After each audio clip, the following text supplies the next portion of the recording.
اولا من تسلیت عرض میکنم خدمت همه مسلمانان جهان و خصوصا دوستان ما در کشور بنگلادش شهادت جمعی از کودکان بسیار عزیز در میناب رو و از اینکه شما این جنایت علیه بشریت و جنایت جنگی رو اینجا پاس داشتید و گرامی داشتید. یاد شهدای دانش آموز ما در میناب از همه شما و از رایزنی فرهنگی কামাল তশাক্কুর দরাম।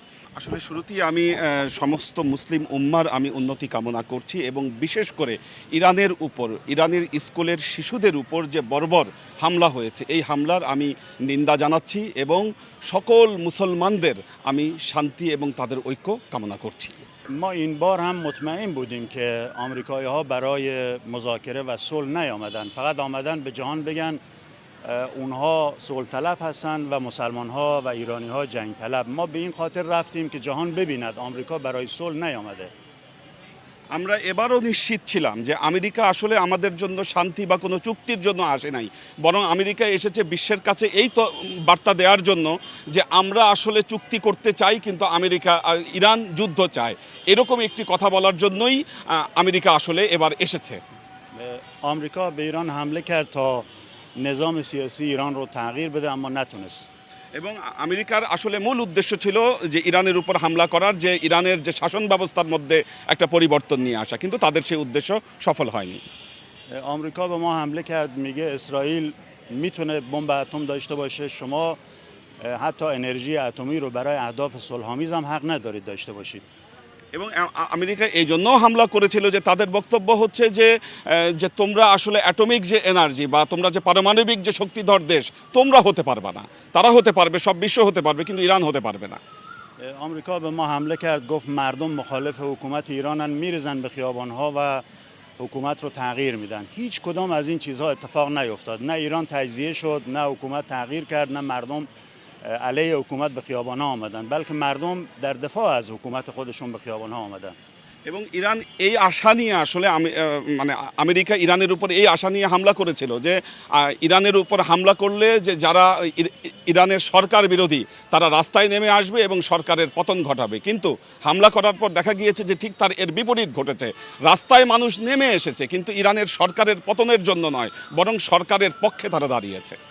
آمریکا شروع کرده به جنایت، دانش آموز میکشه، به پلها حمله میکنه، به بیمارستانها حمله میکنه تا شاید مردم ایران و دولت ایران کوتاه بیان از حق خودشون। এবং আমেরিকা আসলে ইরানের ভিতরে গণহত্যা চালিয়েছিল, তারা বিশ্ববিদ্যালয়গুলোতে হামলা চালিয়েছে, তারা হসপিটালগুলোতে হামলা চালিয়েছে, স্কুলগুলোতে হামলা চালিয়েছে। ইরান আসলে তার অধিকার রক্ষার জন্য ইরান এই প্রতিরোধ গড়ে তুলেছে।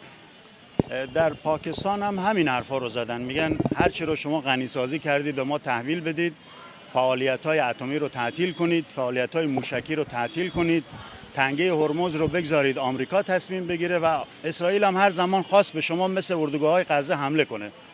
এবং দেখা গিয়েছে যে ইসলামাবাদেও এরকম একটি ঘটনা ঘটেছে, তারা বলেছে যে তোমাদের যে অ্যাটমিক যে পরীক্ষা আছে সেগুলোকে তোমাদেরকে বন্ধ করতে হবে এবং তোমরা যে ক্ষেপণাস্ত্রের পরীক্ষা চালাচ্ছ বা তোমাদের ক্ষেপণাস্ত্র সক্ষমতা আছে এগুলোকে বন্ধ করতে হবে। এবং হরমুজ প্রণালী, তারা বলেছে যে হরমুজ প্রণালী আমাদের কথায় বা আমাদের কথা অনুযায়ী হরমুজ প্রণালী নিয়ন্ত্রণ করতে হবে। এই কথাগুলোই আসলে ইসলামাবাদে আমেরিকা আবারও বলেছে।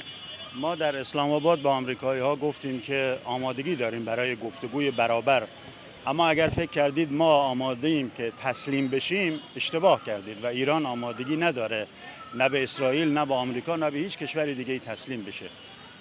এবং আমরা আমেরিকাকে এই স্পষ্ট বার্তা দিয়েছি যে মর্যাদার ভিত্তিতে যদি আমাদের আলোচনা হয় তাহলে আলোচনা চলবে, আর যদি আমেরিকা মনে করে যে না ইসলাম তাদের কাছে মাথা নত করবে এবং মাথা নত করে তারা কথা বলবে, আমরা তাদেরকে বার্তা দিয়েছি আমরা কখনোই মাথা নত করব না।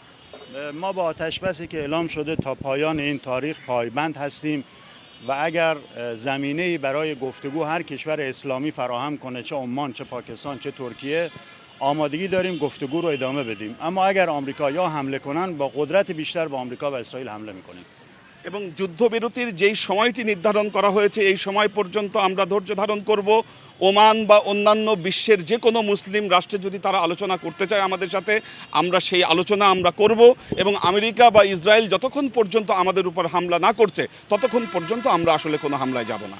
اما به دنبال جنگ نیستیم، ما جنگ طلب نیستیم، ما میدانیم وقتی در خاورمیانه جنگ هست زندگی خیلی از کشورها، خیلی از مردم، منابع جهان اسلام و مسلمان ها دچار مشکل میشن، اما آمریکا و اسرائیل دست از سر ما مسلمان ها بر نمیدارن. আমরা আসলে ইরান কখনোই চাই না যুদ্ধ হোক, কারণ যুদ্ধের দ্বারা মানুষ ক্ষতিগ্রস্ত হয়, পৃথিবীর সব সৃষ্টি জগৎ ক্ষতিগ্রস্ত হবে। সেই জন্য আমরা যুদ্ধ চাই না, আমরা যুদ্ধ বন্ধ করতে চাচ্ছি, কিন্তু আমেরিকা এবং ইসরায়েলের সদিচ্ছা নেই যে তারা যুদ্ধ বন্ধ করবে।